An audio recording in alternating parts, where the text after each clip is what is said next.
Ya, ya kedengeran Ustaz. Langsung ya. Ini kayak langsung aja nih, nggak ada host apa gimana.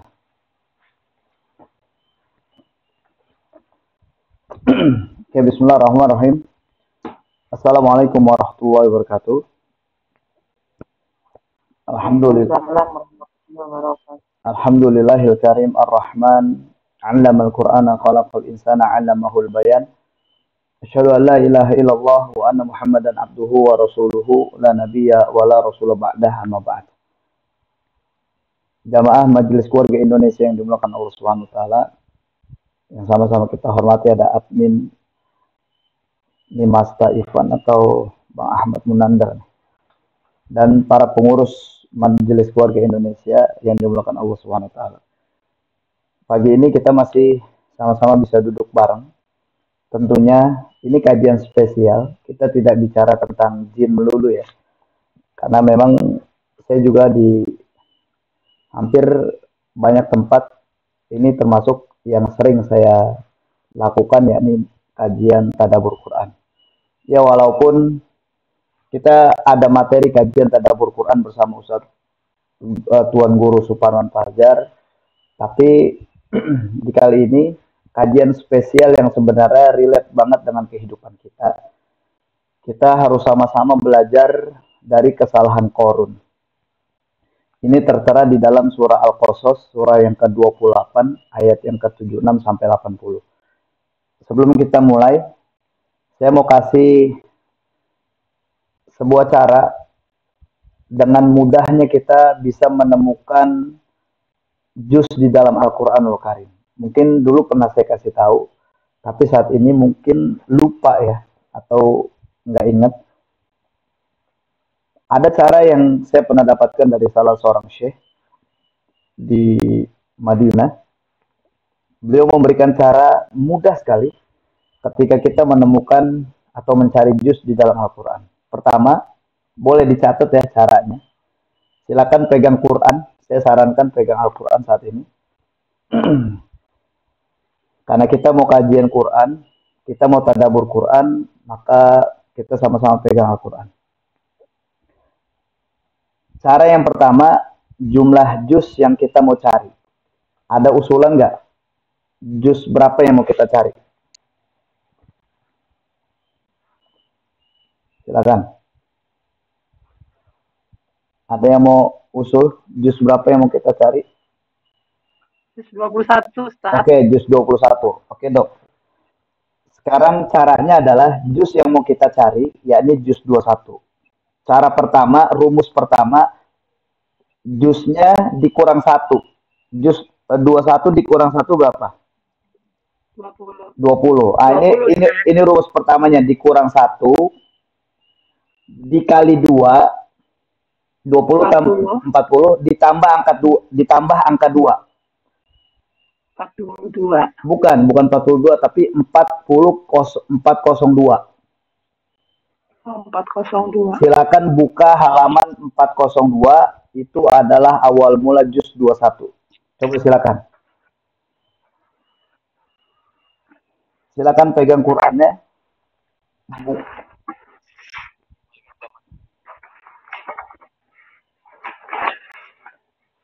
402 adalah awal mula juz 21. Hah? Betul ya? Jadi ternyata mudah sekali kita menemukan juz di dalam Al-Quran Al-Karim. Ditambah angka 2, betul Ustaz. Betul kan? Iya, alhamdulillah Bu Elvina. Ini cara mudah. Silakan yang mau membuktikan kebenaran Al-Quran. Sebenarnya kalau kita kaji Quran, Al-Quran itu unik. Banyak sekali keunikan yang kita temukan di dalam Al-Quran. Coba, siapa lagi yang mau membuktikan? Barusan Bu Elvina udah buktiin ya. Iya betul Ustaz, ya, alhamdulillah. Benar ya, alhamdulillah. Siapa lagi yang mau Siapa? Juz 15. Oke, caranya gimana tadi, ingat gak? Juz yang mau kita cari. 15 kurang 1, 14. 14 kali 2, 28. 28. Tambah. Berarti 28 tambah 2, 282 gitu. Betul, kan? Iya betul. 282. Silakan. Dikurang 1 dulu. Juz yang mau kita cari dikurang 1. terus dikali 2, ditambah angka 2. Silakan cara ini bisa di-share ya. Jadi bagi yang tidak ikut di kajian pagi ini bisa mengikuti nanti. Masya Allah. Juz 15 surat Al-Isra. Ayatnya halamannya betul ya? Betul kan? Ya, Ustaz. Masya Allah. Masya Allah. Makasih Ustaz. Cara yang kedua, saya pernah juga ikut kajian Tuan Guru Supanan Fajar waktu malam-malam. Beliau pernah membahas tentang surah Makkiyah dan surah Madaniyah. Ya, tapi banyak sekali yang tidak menyebutkan berapa surah Makkiyah dan surah Madaniyah. Di sini ada yang pernah hitung nggak? Berapa surah Makkiyah dan berapa surah Madaniyah? Bahkan kajian waktu itu saya ikutin, beliau bilang Makkiyah dan Madaniyah itu bukan bicara tentang tempat, tapi juga waktu.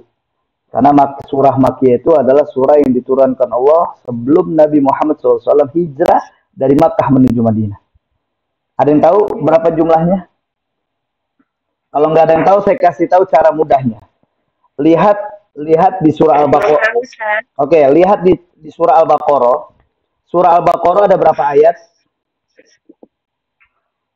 286. 286, betul, 286. Sekarang cara mudah melihat surah Makkiyah berapa, surah Madaniyah berapa. Dari surah Al-Baqarah 286 ayat, berarti 28 adalah surah Madaniyah, 86 adalah surah Makkiyah. Silakan hitung 28 tambah 86 berapa? 28 tambah 86. Iya, hitung. 114. Berapa jumlah surah di dalam Al-Quran? 114. Jadi cara mudahnya gitu. Ya, ini Ustaz tadi yang 28 surat apa Ustaz? Surah Madaniyah. Ya. Surah Madaniyah. Madaniyahnya 28 ya. 86-nya surah Makkiyah. Ya. Ini karena pagi ini kita belajar Quran, jadi keunikan-keunikan Quran saya sebutkan. Kalau sebelumnya kan kajian khusus saya tentang jin. Jadi spesial yang hadir pagi ini tentang bagaimana Al-Quranul Karim. Silakan sama-sama kita buka di surah Al-Qasas ayat 76. Surah yang ke-28 ya.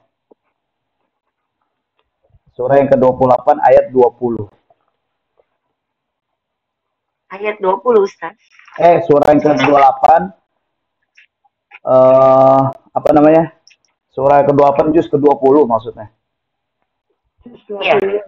Iya. Oke. Juz 28. Surah ke-28 juz 20. Oh, surat ke-28 ya. Udah buka semua? Ayat 76 sampai 80. Baik. Ini materi yang saya banyak menemukan di mana termasuk yang jarang dibahas oleh para asatidz, apalagi ketika bicara Al-Quranul Karim. Tapi materi ini sering saya sampaikan kepada jamaah-jamaah dan dalam kajian-kajian. Nah, di dalam surah Al-Qasas ayat 76 sampai 80, ternyata ayat ini memberikan sebuah gambaran besar dari Allah Subhanahu wa taala tentang bagaimana kesalahannya Qarun. Ya. Jadi kalau kita mau tahu siapa itu Qarun, Qarun ini adalah sepupunya Nabi Musa alaihi salam. Ya. Makanya kita mulai dulu. A'udzubillahi minasyaitonirrajim. Bismillahirrahmanirrahim. Di surah Al-Qasas ayat 76, Allah mengawalinya dengan kalimat Inna Qarun kana min qaumi Musa. Jadi Allah ingin bercerita kepada kita semua. Di dalam Al-Quran ada sepertiga kisah. Makanya disebutkan Qasasul Anbiya. Ada kisah-kisah di dalam Al-Quranul Karim tentang bagaimana kisah-kisah para nabi. Nah, di ayat ini Allah khususkan tentang membahas bagaimana kehidupan Nabi Musa bersama Qarun. Di ayat ini Allah sedang menceritakan tentang siapa Qarun. Makanya Allah mengawali dengan kalimat inna Qarun. Sesungguhnya Qarun kana min qaumi Musa. Dulunya Qarun ini adalah kaumnya Nabi Musa alaihissalam. Pertanyaan mudahnya buat kita adalah, untuk kita mudah memahami Al-Quran, kita selalu bertanya, kenapa Allah tuliskan min qaumi Musa, dari kaumnya Nabi Musa? Tapi kenapa Allah tidak sebutkan min Bani Israel, dari Bani Israel? Padahal kaumnya Nabi Musa itu siapa? Bani Israel. Tapi kenapa Allah khusus membahas Qarun ini tidak menuliskan inna Qarun kana min Bani Israel, tapi min qaumi Musa? Artinya adalah kaumnya Nabi Musa ini adalah Bani Israel, tapi di saat Allah membahas Qarun, Qarun ini bagian dari kaumnya Nabi Musa. Jadi pernah ada di dalam bagian kaumnya Nabi Musa alaihissalam. Kalau Allah sudah tuliskan kaumnya Nabi Musa, berarti Nabi Musa alaihissalam ya bersama Qarun, di saat itu Qarun adalah orang yang sama-sama mengemban dakwah bersama Nabi Musa. Qarun adalah orang yang beriman. Qarun ini adalah orang soleh. Qarun adalah orang yang senantiasa mengimani Allah Subhanahu wa taala dan Musa alaihi salam sebagai nabinya. Jadi memang ini Qarun bukan orang sembarangan. Orang yang soleh, orang yang beriman, sepupunya Nabi Musa alaihi salam, yang selalu sama-sama mengemban Nabi Musa alaihi salam, mengemban dakwah bersama Nabi Musa. Tapi kenapa Qarun kita kenal bisa menjadi orang yang sombong? Kenapa Qarun bisa menjadi orang yang zalim? Kenapa Qarun bisa menjadi orang yang lupa diri terhadap apa yang sudah sama-sama dilakukan bersama Nabi Musa alaihissalam? Jamaah, ini relate sekali dengan kehidupan kita. Jadi nggak heran kalau kita ketemu teman-teman kita yang tadinya susah, yang tadinya sama-sama jalan bareng dengan kita, ketika dia sudah ada di dalam posisi atau puncak kejayaan, maka jangan heran dia bisa lupa dengan kita. Kenapa? Karena Allah sudah tuliskan tentang bagaimana Qarun di dalam kehidupan bersama Nabi Musa alaihissalam. Makanya judul yang bisa kita ambil saat ini adalah belajar dari kesalahan Qarun.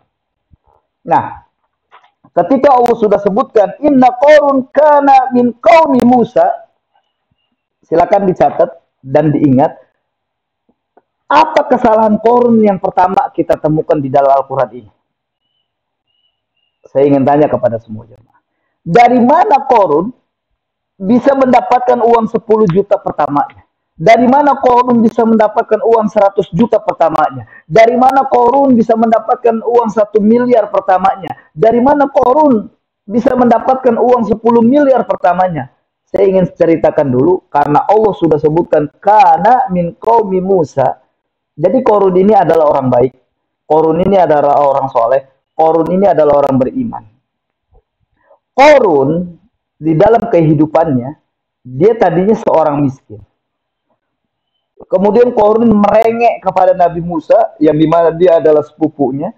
Ya Musa, tolongin dong Musa, doain dong kepada Allah, minta sama Tuhanmu, minta sama Rabbmu, supaya aku ini menjadi orang kaya.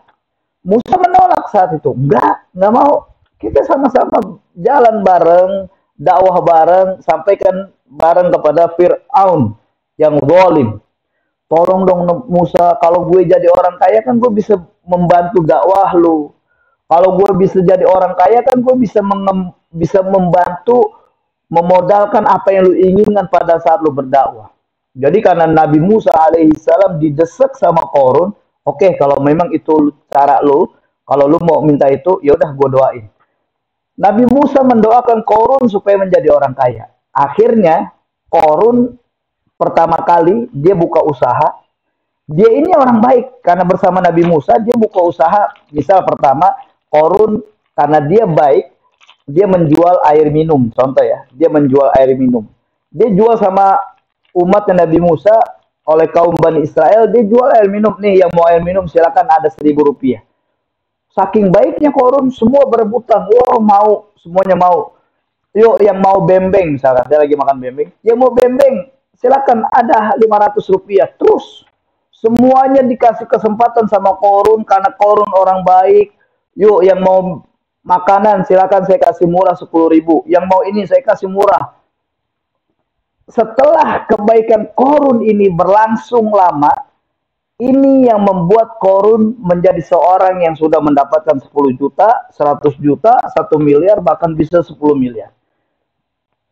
Sehingga Nabi Musa alaihi salam mengendorse Korun.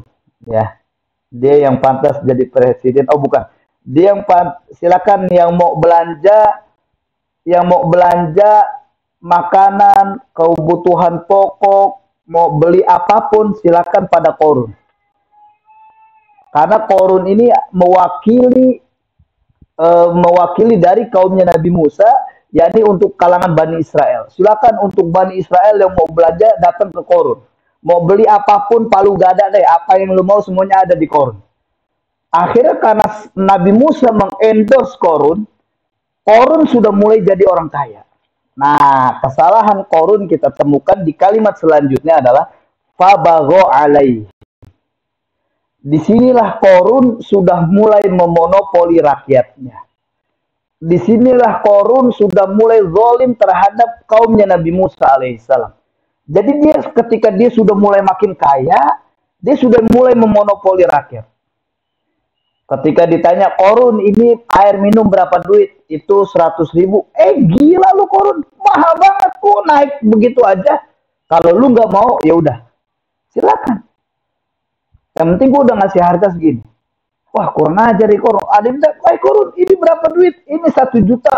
Akhirnya ketika banyak masyarakat dimonopoli, karena dia sudah menjadi orang kaya, dan dia lupa lagi bahwasanya dia ini orang soleh tadinya.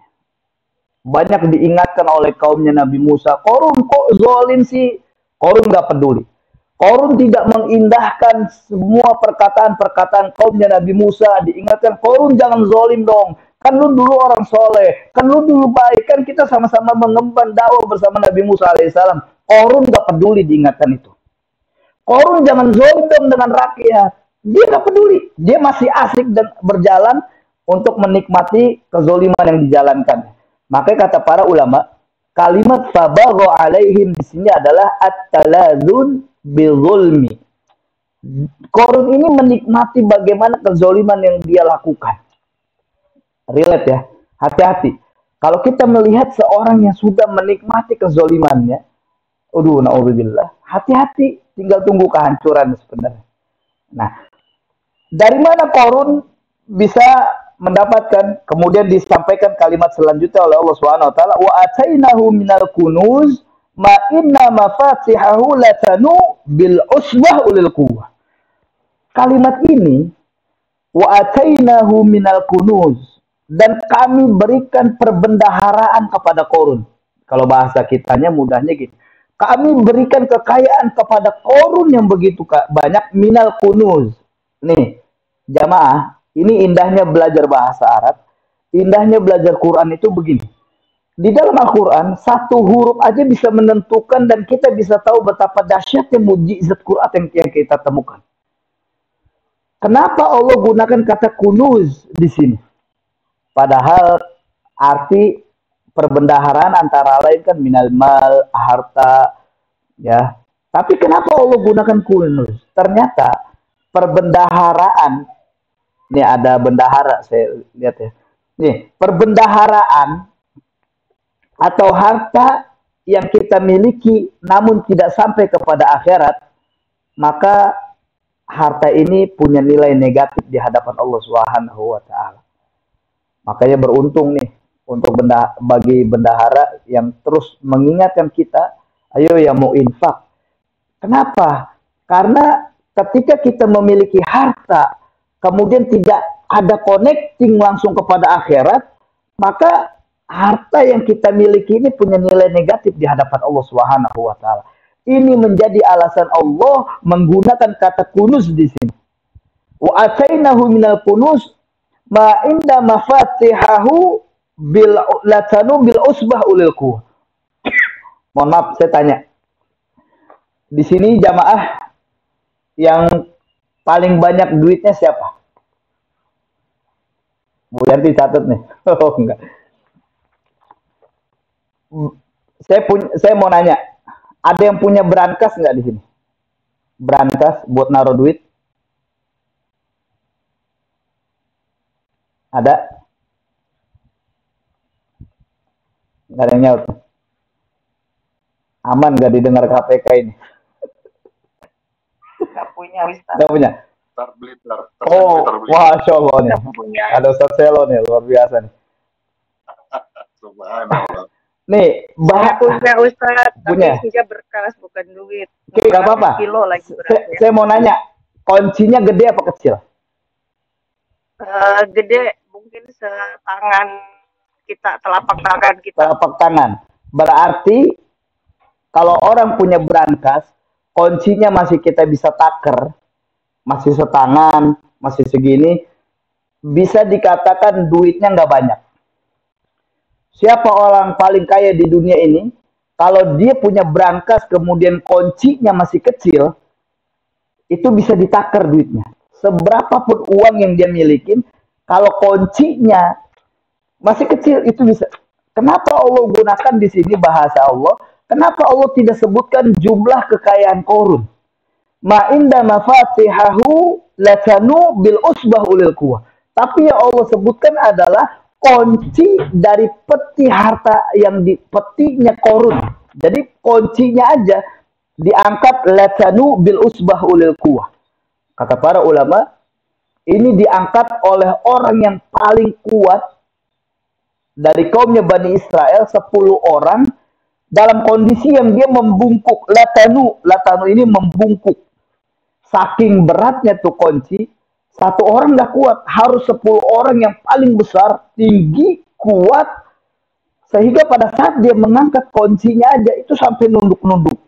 Nah, begitulah Allah memberikan gambaran begitu luasnya khazanah Al-Quranul Karim kepada kita, sehingga Allah menggambarkan bahwasanya kekayaan Korun itu luar biasa.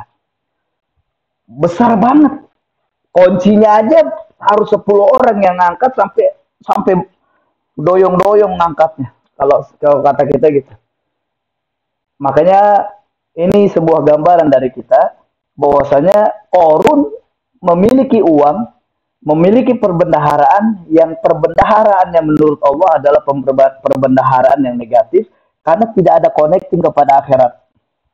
Dan kunci yang dibahas Allah ini cukup besar bentuknya. Nah, kemudian kesalahan yang kedua Korun adalah idz qala lahu qaumuhu la tafrah. Ini menarik nih. Ternyata kalimat ini idz qala lahu qaumuhu la tafrah. Jadi idz qala lahu qaumuhu la tafrah, ketika kaumnya berkata kepada Korun, ini ketika saya mempelajari ayat ini, saya bertanya dalam hati, kenapa di sini Allah tuliskan idz qala lahu qaumuhu? Kenapa Allah tuliskan ketika kaumnya Korun mengingatkan Korun, menasehati Korun, mendakwahi Korun yang sudah mulai zalim, yang sudah mulai memonopoli rakyatnya? Kenapa Allah sebutkan kaumnya? Kenapa di sini tidak disebutkan sama Allah idz qala lahu Musa? Ketika Musa berkata kepada Korun, tapi kenapa Allah sebutkan idz qala lahu qaumuhu? Kaumnya. Ternyata Allah sudah tahu lebih Allah Maha tahu segala-galanya. Allah menghindari dari netizen julid. Allah menghindari dari netizen pansos. Coba bayangin. Kalau misalkan Allah tuliskan idz qala lahu Musa, ketika Musa berpesan kepada Korun, pasti netizen julid akan mengatakan, bilang aja Musa ini iri sama Korun karena Korun lebih dulu kaya. Bilang aja Musa ini memang ya nggak suka kalau Korun kaya. Jadi untuk menjaga itu, subhanallah, untuk menjaga dari netizen julid, Allah gunakan kata idz qala lahu qaumuhu. Jadi memang kaumnya yang langsung menegur Korun, hai Korun jangan zalim. Hai Korun jangan memonopoli rakyat. Hai Korun, ingat, lu dulu orang susah Korun. Ingat, lu sekarang udah di atas, tapi ingatlah bersama kita, bersama Nabi Musa alaihissalam. Kemudian kesalahan Korun yang kedua adalah la tafroh. Diingatkan sama Korunnya, hai Korun, la tafroh, jangan sombong. Kenapa Allah gunakan kata la tafroh? Padahal tafroh di sini adalah faroha, berawal dari kata faroha, yakni bahagia, senang. Ternyata kata para ulama, Allah menggunakan kalimat senang di sini adalah ketika kesenangan, ketika kita memiliki uang, memiliki harta, namun kesenangan ini kita menyepelekan orang di sekitar kita, menghina orang di sekitar kita, maka kesenangan ini akan membuat kita menjadi zolim, menjadi sombong. Makanya kesalahan Korun yang kedua adalah la tafroh innallaha la yuhibbul farihin. Sesungguhnya Allah tidak suka orang-orang yang sombong. Jadi kesalahan Korun yang kedua adalah sombong. Yang pertama zolim, yang kedua sombong. Oke, lanjut ya. Nih tolong diingatkan. Saya kalau lagi bahas begini lupa waktu soalnya. Oke. Di ayat yang ke-77 Allah Subhanahu wa taala kembali menceritakan dengan kalimat wabtaghi fima ataqallahu darul akhirah wa la tansa nasibaka minad dunya. Kenapa pada saat kita membahas ayat ini diletakkan oleh Allah di bagian tengah, kan 76 sampai 80. Ayat ini justru ada di tengah-tengah pembahasan kita. Allah ingin gambarkan kepada Korun, wabtaghi fima ataqallahu darul akhirah. Kejarlah kebahagiaan akhiratmu wala tansa nasibaka minad dunya. Dan jangan kamu lupakan kehidupan dunia. Jadi pada saat Korun sama-sama mengemban dakwahnya bersama Nabi Musa alaihissalam, pada saat Korun menjadi seorang yang soleh, pada saat Korun menjadi orang yang beriman kepada Allah Subhanahu wa taala, Korun kembali diingatkan oleh kaumnya, kejar Korun kebahagiaan akhiratmu walaupun kamu tidak lupakan kehidupan dunia saat ini. Walaupun kamu tidak melupakan perbendaharaan yang kamu miliki saat ini. Ayo Korun, kita sama-sama kejar kebahagiaan akhirat dengan cara mengikuti dakwah bersama Nabi Musa alaihissalam. Kemudian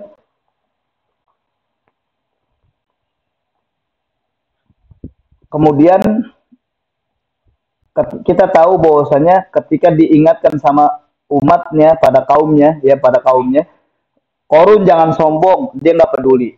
Hei Korun, kamu jangan sombong, dia nggak peduli. Kamu jangan zolim, dia nggak peduli. Tapi di ayat ini, Korun mulai marah.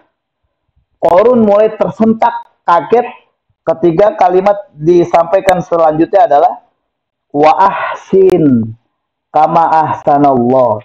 Korun, ayo dong berbuat baik lagi. Kamu tahu nggak, Allah tuh sudah berbuat baik padamu loh. Wa ahsin, dan berbuat baiklah wahai Korun, kama ahsanallah, karena sesungguhnya Allah ini sudah berbuat baik pada kamu. Kalimat ini yang membuat Korun tuh marah kepada kaumnya. Padahal Korun ini tadinya orang baik. Padahal Korun ini tadinya orang soleh. Padahal tadinya Korun ini orang yang beriman. Orang-orang yang sama mengemban dakwah kepada Nabi Musa alaihissalam. Tapi ketika diingatkan, Korun berbuat baiklah. Kama ahsanallah ilaika wala tabghil fasad. Kesalahan ke Korun yang ketiga adalah wala tabghil fasad. Jadi wala tabghil fasad ini adalah Korun ketika diingatkan jangan zolim, ketika diingatkan jangan sombong. Kemudian yang kesalahan ketiga, Korun malah merapatkan kakinya kepada penguasa. Siapa penguasa di saat itu? Firaun. Jadi bukan makin ingat kepada rakyatnya, bukan makin sadar atas kezolimannya, bukan sadar atas kesombongannya, bukan sadar untuk berbuat baik, dia justru makin merapat kepada penguasa. Wala tabghil fasad. Ini kesalahan Korun yang ketiga. Innallaha la yuhibbul mufsidin. Sesungguhnya Allah tidak suka terhadap orang-orang yang membuat kerusakan. Jadi gambaran di sini Korun makin besar kepala, makin tidak ingat dengan rakyatnya, makin menutup telinga ketika dinasehati oleh rakyatnya. Nah, Kemudian kalimat selanjutnya adalah qala innama utituhu ala ilmin indi. Tadi saya ingatkan kalimat wa ahsin kama ahsanallahu ilaik. Kalimat ini yang membuat Korun marah. Korun berbuat baik dong. Allah ini udah berbuat baik kepada kamu. Ternyata ayat 78-nya ini kalimat di mana Korun ini marah. Kata Korun, qala innama utituhu ala ilmin indi. Lu tahu nggak? Itu ke saat ini gue menjadi orang kaya itu bukan karena Allah. Saat ini pada saat gue punya harta yang banyak bukan karena Allah. Ini karena ilmu yang gue miliki. Karena potensi yang ada di dalam diri gue yang membuat gue kaya saat ini. Jadi ini kalimat yang membuat dia tuh ketika diingatkan, Korun, Allah tuh yang ngasih lu. Allah tuh yang udah berbuat baik pada lu. Korun marah. Korun gak terima. Nah ketika diingatkan kezolimannya Korun, Allah juga diam. Allah gak membalas. Kemudian ketika diingatkan sombongnya Korun, Allah nggak membalas. Ketika diingatkan kebaikannya Korun, Allah juga nggak membalas. Tapi kalimat ini, qala innama utituhu ala ilmin indi. Ketika Korun mengatakan, ini karena usaha gue, jeripaya gue, karena kepintaran gue yang membuat gue kaya. Kalimat ini yang membuat Allah marah. Kemudian Allah jawab, awalam ya'lam annallaha qad ahlaka min qablihi minal kuruni min man huwa asyaddu minhu quwwatan au aktaru jam'a. Kalimat ini yang membuat Allah marah. Sesungguhnya Allah tahu tentang apa yang ada di dalam diri lu. Lu tahu nggak? Allah lagi cerita. Lu tahu nggak? Dulu nih kaum-kaum yang paling besar aja bisa gua hancurin.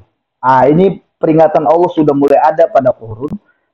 Allah marah ketika Korun mengatakan dan Korun menolak bahwasanya itu adalah kebaikan dari Allah, itu adalah rizki dari Allah. Korun gak terima. Kata Allah, hati-hati Korun, gue bisa dengan mudah lo hancurin lu. Lu dulu inget gak bagaimana kaum-kaum yang besar, orang-orang yang luar biasa, perkasa, penguasa, bisa dengan mudah Allah hancurin. Sebentar, kata Allah. Tapi ini juga gak diindahkan sama Korun. Kemudian kesalahan Korun yang kelima ya. Kemudian wala yus'alu an dzunubihim minal mujrimun. Sekarang Korun sudah benar-benar bersama penguasa. Tadi dia cuman bisik-bisikin, "Halo Firaun, ada proyek nggak nih buat gue? Bagi-bagi dong." Sekarang dia benar-benar bagian dari penguasa, yakni Firaun. Laknatullah. Ya. Sampai sini paham? Insya Allah kita paham ya. Ini menarik kalau kita kajian tadabbur Al-Quran, mengkaji Quran lebih dalam. Ini gambaran dari Allah Subhanahu wa taala tentang kesalahan Korun.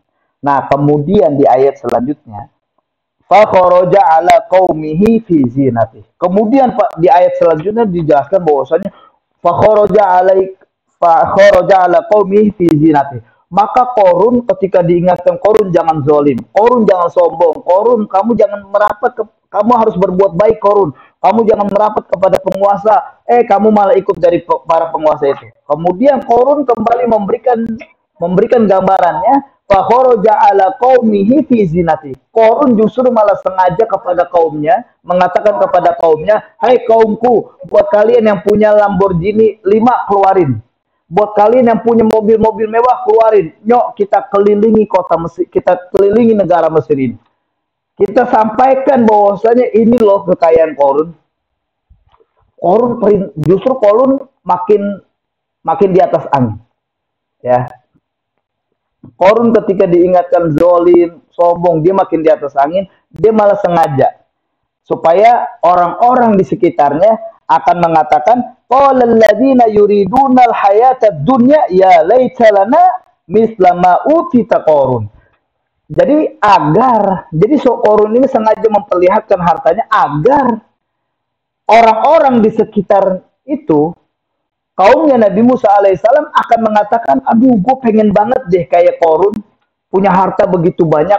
Jadi akan ada fitnah harta yang senantiasa melekat di dalam diri kaumnya Nabi Musa alaihissalam atau kaumnya Qarun di saat itu yang sudah cukup banyak menasehati Qarun.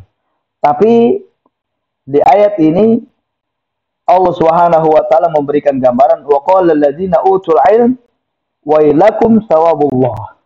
Jadi justru kaumnya Nabi Musa, orang-orang yang senantiasa beriman kepada Allah, orang-orang yang senantiasa mengemban dakwah kepada Nabi Musa alaihissalam, dia mengatakan sebenarnya nggak apa-apa deh korun begitu, tapi saya ingin berharap balasan yang besar yang Allah berikan kepada saya. Jadi kita perlu tahu di dunia ini ada dua yang ketika kita kejar tidak ada matinya. Pertama ada tolabul mal, pada saat kita menuntut harta, mencari harta, ini tidak ada matinya, tidak ada habisnya. Yang kedua tolabul ilm, yakni menuntut ilmu. Tip, itu materi yang saya bisa suguhkan buat jamaah Majelis Keluarga Indonesia tentang belajar dari kesalahan Qarun. Silakan yang mau bertanya. Menurut saya ini relate sekali dengan kehidupan kita. Ya, banyak orang-orang yang kita temui saat ini ketika dia sudah mulai memiliki harta yang banyak, maka tanpa disadari dia justru mulai zalim. Saya banyak ketemu kemarin, saya pernah cerita juga di sini.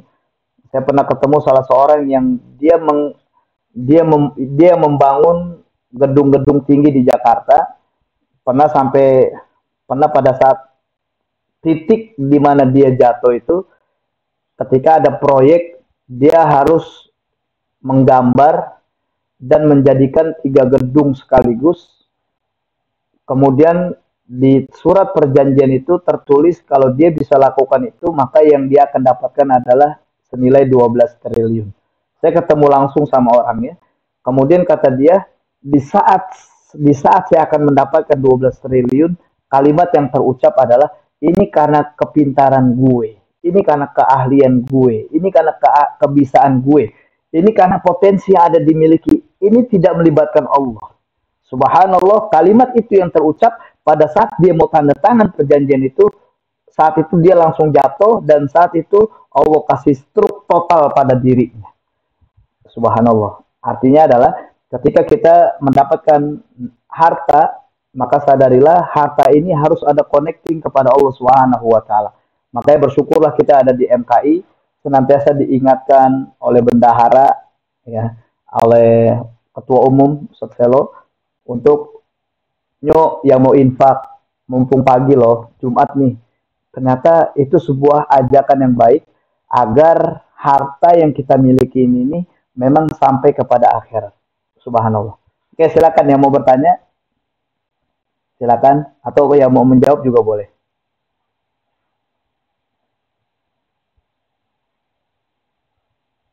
Ada lagi?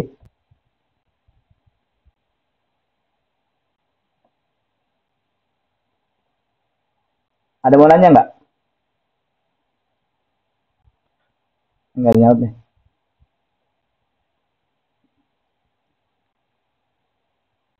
Halo?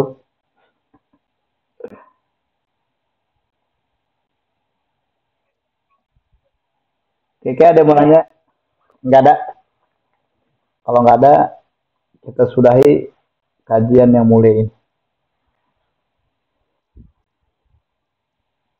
Halo, jamaah?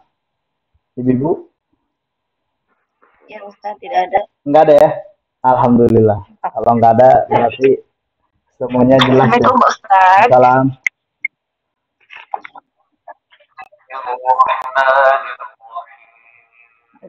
Udah ya? Nggak ada yang nanya ya?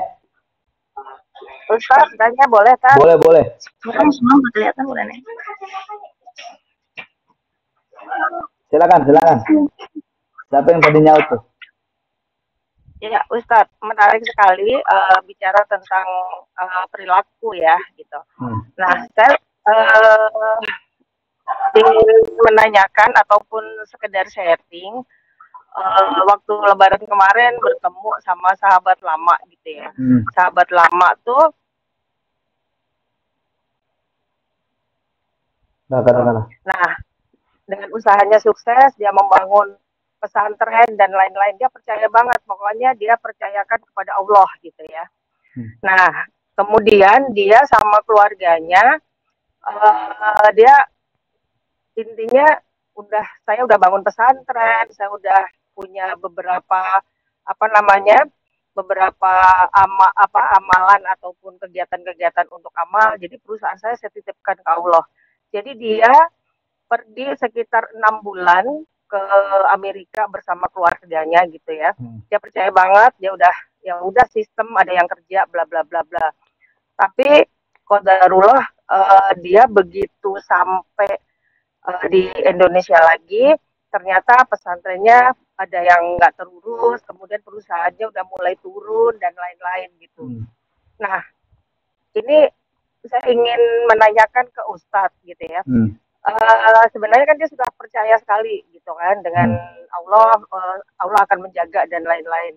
Dengan dia pergi seperti itu, nah kemarin tuh diskusi, ini kesalahannya di mana nih gitu.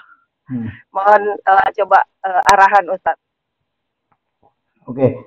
Dari pengalaman ini, ketika ditanya kesalahannya di mana, pertama memang kesalahannya tidak melihat dari kesalahan korun.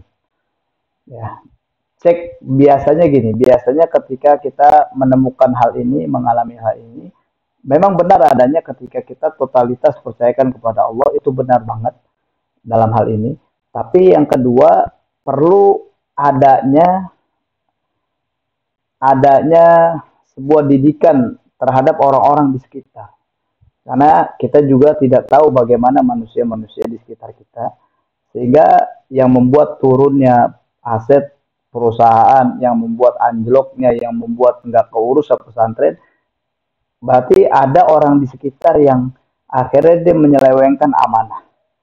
Dia yang tidak menjalankan sebagaimana tugas semestinya yang dia jalankan. Nah, ini sebenarnya kesalahannya ketika dia totalitas mempercayakan kepada orang-orang di sekitar tanpa harus mengetahui lebih dalam apakah dia amanah, apakah dia benar-benar menjalankan tugasnya, apakah dia benar-benar menjaga usaha bersama kan gitu. Apalagi yang ditinggalkan juga adalah pesantren, di mana pesantren ini tempat untuk menuntut ilmu, mencari keberkahan dari Allah Subhanahu wa taala. Kayak gitu sih. Jadi lebih ke orang sekitar sebenarnya. Ya, ini menjadi renungan aja bahwasanya ya udah kalau memang percaya tapi harus benar-benar dimantapkan lagi atau diketahui lebih dalam tentang bagaimana orang-orang yang kita percayai. Amanahkah dia atau tidak? Gitu.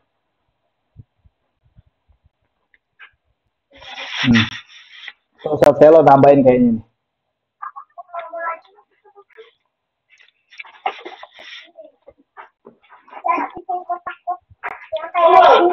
Kalau ada ibu bertanya soal Rukia bisa di sana. Oh iya tuh, silakan. Tumben pagi ini nggak masuk ya. Silakan yang warnanya Rukia juga boleh. Suaranya kok kecil banget.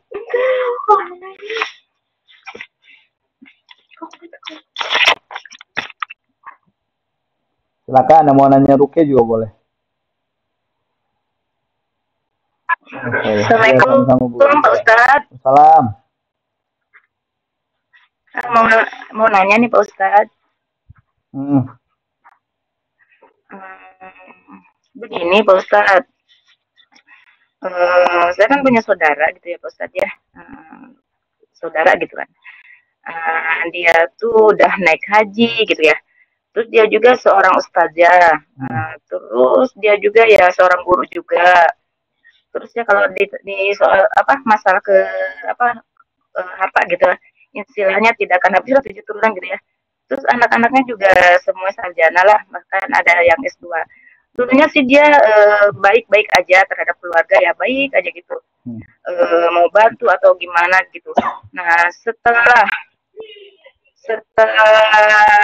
gimana ya, suaminya meninggal, dia itu jadi kayak berubah gitu, jadi melihat mendengar tadi dari cerita korun itu ya, dia itu tadinya emang baik, ke saudara tuh pokoknya baik sekali, tapi setelah suaminya meninggal dia tabiatnya jadi emosional, terus dia terkesan gimana ya, pelit gitu. Tapi kalau keluar dia itu selalu berbagi ke yayasan orang-orang yang tidak mampu misalnya gitu. Tapi untuk keluarga sendiri dia tidak gitu. Bahkan sampai ibunya sendiri dia perlakukan seperti gimana ya, dia pun ada sih pembantu, tapi kalau ibunya ke rumah dia diperlakukan ya seperti itu, disuruh-suruh gitu, kalau nggak mau dibentak gitu. Sampai anaknya juga memperlakukan ibunya seperti itu juga. Nah, dari anaknya itu kan tiga, salah satunya udah mencapai S2 gitu kan ya. Tapi dia kemarin terkena kayak gila sih enggak sih, tapi depresi gitu Pak Ustadz. Nah ini mana gitu ya, punya pokoknya kalau di rumah itu gitu terkesan kepada keluarga itu bagaimana, apa ini sekolah juga itu akhirnya gitu jelek gitu, akhirnya kan pada awalnya baik gitu Pak Ustadz. Mohon pencerahannya, kita keluarga jadi gimana gitu kalau mau berkunjung ke rumah dia tuh rasanya segan gitu karena gitu. Pencerahannya. Ya, ini gambaran. Waalaikumsalam warahmatullahi wabarakatuh. Ya, ini gambaran bahwa begitu besarnya ya fitnah-fitnah yang ada di sekitar kita, apalagi fitnah harta ya. Makanya ketika digambarkan tentang bagaimana kesalahan Qarun di dalam Al-Qur'anul Karim, justru ini menjadi tolak ukur bersama agar kita tidak sampai seperti Qarun. Ya, makanya ketika diingatkan oleh kaumnya, ini kan kaumnya ini orang-orang terdekat Qarun. Tapi Qarun justru makin melebarkan sayapnya ke penguasa. Untuk apa? Agar dia semakin terlihat, gitu. Agar dia semakin terlihat.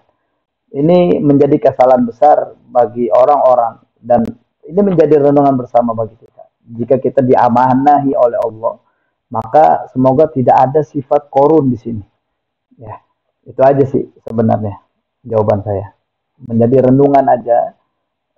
Apa kok tiba-tiba berubah? Ya, ketika kita pahami kesalahan Qarun, kok relate banget ya, kok sama banget. Ya begitulah orang ketika memang dititipkan. Kenapa ketika suaminya meninggal dunia langsung begitu?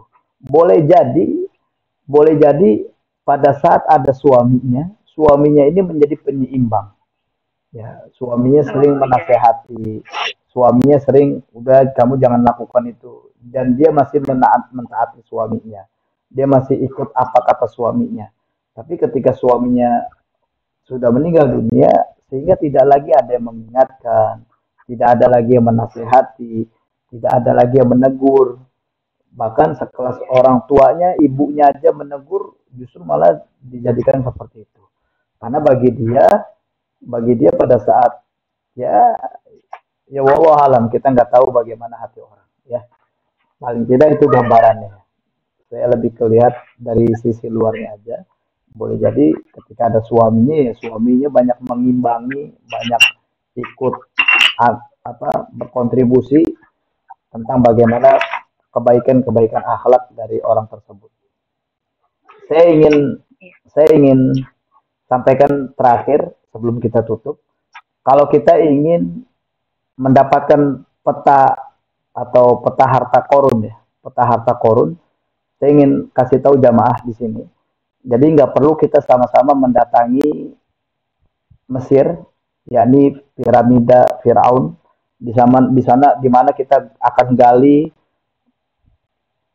piramidanya atau gali sekitarnya untuk mencari peta harta Qarun. Nggak perlu itu. Nggak perlu juga kita cari di hutan Amazon, ya kejauhan soalnya. Tapi sederhananya adalah kalau kita mau cari peta harta Qarun, maka cari yang ada di dalam diri kita, cari di dalam hati kita yang bernama al-qanaah. Qanaah ini adalah merasa puas, cukup, dan ridho atas apa yang Allah berikan kepada kita. Ketika kita sudah ada qanaah di sini, maka disinilah harta Qarun sesungguhnya. Kayak jiwa kita. Ya. Belajar untuk senantiasa hati kita nih menerima atas apa yang Allah sudah berikan kepada kita semua. Gitu. Paling tidak itu yang bisa saya sampaikan. Mohon maaf ya, ini kajian spesial untuk pagi ini, dan harusnya saya ada kajian di daerah Jati Bening, namun batal, dan saya lihat di Ahad ini juga Dr. Vicky berhalangan, maka saya berinisiatif untuk berbagi bersama tentang ilmu-ilmu yang ada di dalam Al-Quranul Karim. Itu aja yang bisa saya sampaikan. Mohon maaf kalau ada salah-salah kata-kata yang kasar. Maklumi, saya makhluk kasar, bukan makhluk halus. Tak ada gading yang tak retak, maka jangan tanyakan saya atas keretakan hubungan gading dan Gisel. Itu aja dari saya. Kita sama-sama baca doa penutup majelis. Subhanaka Allahumma wa bihamdika asyhadu an la ilaha illa anta astaghfiruka wa atubu ilaik. Barakallahu fikum. Saya mohon izin ya. Kalau semuanya ibu-ibu, mohon maaf ya. Terima kasih. Amin, amin, Allahumma amin. Assalamualaikum warahmatullahi wabarakatuh. Waalaikumsalam warahmatullahi wabarakatuh. Terima kasih.